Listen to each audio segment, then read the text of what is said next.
दोस्तों, आप सभी को बधाई, कॉन्ग्रेचुलेसन आरपीएससी 2018 व्याख्याता भर्ती में चयनित होने पर।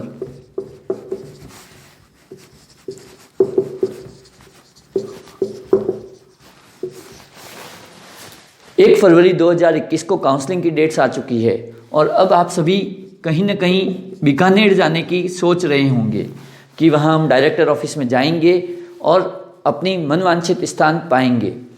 उसके लिए सबसे पहली बात, आपके दिमाग में कई बातें आ रही होगी कि कौन कौन से महत्वपूर्ण दस्तावेज चाहिए। तो मैं आपको वो बता देता हूँ कि कौन कौन से डॉक्यूमेंट्स आपको रिक्वायर्ड होंगे। सबसे पहली बात करूँ तो सबसे पहला डॉक्यूमेंट जो आपका डेट ऑफ बर्थ सर्टिफिकेट भी होता है, यानी कहूँ तो 10th उसकी मार्कशीट चाहिएगी और साथ ही साथ उसका सर्टिफिकेट। दूसरे स्थान पर निश्चित रूप से 12th उसकी भी मार्कशीट और उसका सर्टिफिकेट चाहिएगा। तीसरा, आगे बात करें तो आपकी ग्रेजुएशन की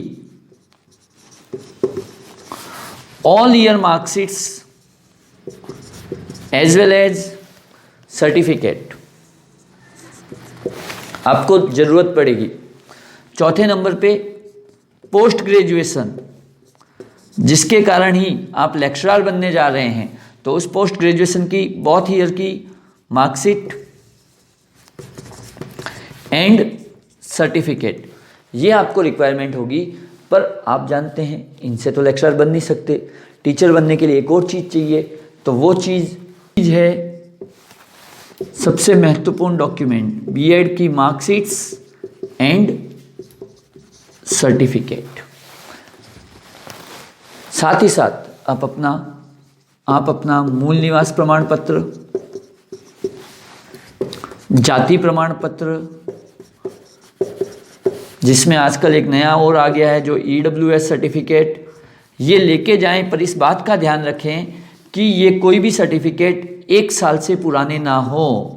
अगर आपका 1 साल से पुराना है तो पुनः उसे रीन्यू जरूर करवा लें, ताकि आपको वहाँ वेरिफिकेशन के टाइम पे, काउंसलिंग के टाइम पे कोई प्रकार की परेशानी का सामना आपको ना करना पड़े।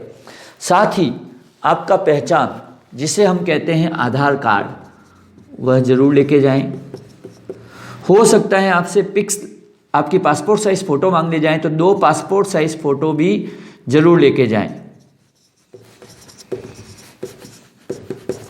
ज़रूर लेके जाएं। और एक अंतिम बात,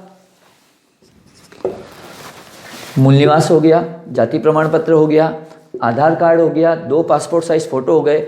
आपने सबसे पहली बार जब ऑनलाइन फॉर्म भरा था, तो अगर आपके पास उसकी कॉपी भी होगी तो उस ऑनलाइन फिल्ड फॉर्म की कॉपी भी लेके जाएं।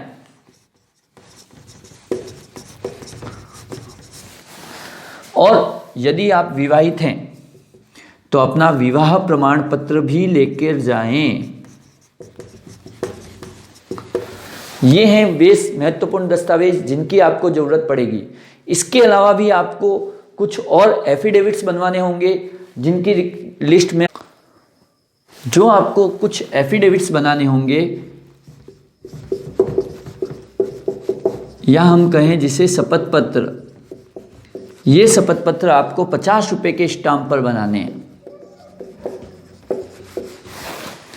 सबसे पहला शपथ पत्र आपको संतान संबंधी शपथ पत्र बनाना होगा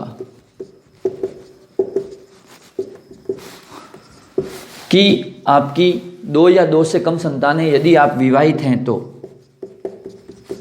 और यदि आप अविवाहित हैं तो आपको अविवाहित होने का शपथ पत्र देना होगा। फिर यदि बात करें, आप यदि अविवाहित ही हैं तो आपको यह भी घोषणा करनी होगी कि आप भविष्य में विवाह होने पर कोई दहेज नहीं लेंगे।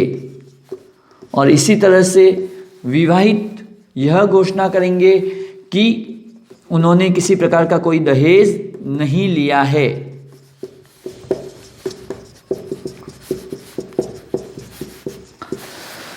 इन चारों के बाद एक और इम्पोर्टेंट बात, जिसे कहें व्यसन, जिसमें मुख्य होता है धूम्रपान। आपको यह भी घोषणा करनी होगी कि आप किसी प्रकार का धूम्रपान का सेवन नहीं करते हैं और ना ही भविष्य में करेंगे। इनमें सबसे बड़ी बात, ये सारे आप चाहें तो एक ही शपथ पत्र पर 50 रुपये के स्टाम्प पर भी इन सभी को एक साथ दे सकते हैं।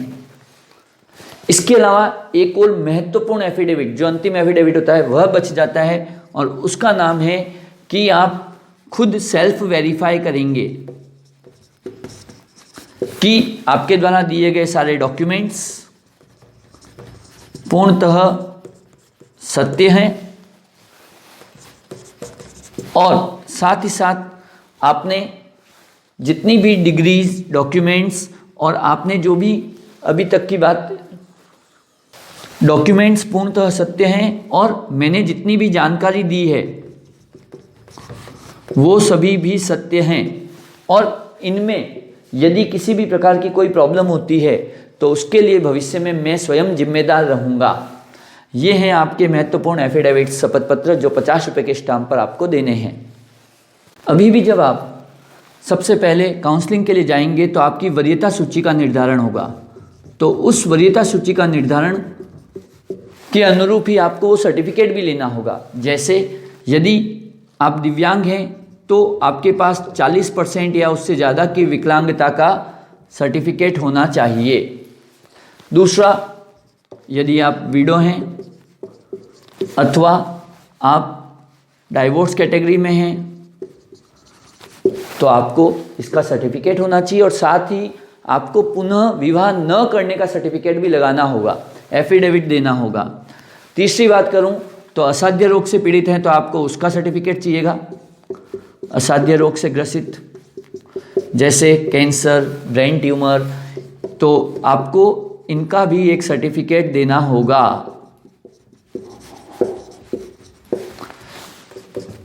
इसी तरह से यदि आप अविवाहित महिला हैं तो आपको उसका अविवाहित महिला का एफिडेविट, जो मैंने पहले बता ही दिया है, वो देना होगा, क्योंकि वही देने पर ही तो क्या होगा कि आपको इनके बाद की कैटेगरी में काउंट किया जाएगा। पांचवी बात करें, विवाहित हैं तो आपको विवाह प्रमाण पत्र लगाना होगा। यदि आप भूतपूर्व सैनिक हैं तो आपको उसका भी सर्टिफिकेट लगाना होगा। इनमें से जिस वरीयता सूची में आप जहां स्टैंड करना चाहते हैं वह सर्टिफिकेट आपको जरूर लगाना होगा। इस पूरे वीडियो में मैंने आपको 3 चीजें बताई है। आपको क्या क्या डॉक्यूमेंट्स ले जाने होंगे, दूसरी बात आपको कौन कौन से एफिडेविट्स की ज़रूरत पड़ेगी, और तीसरी बात इसके अलावा आपको और किन किन सर्टिफिकेट्स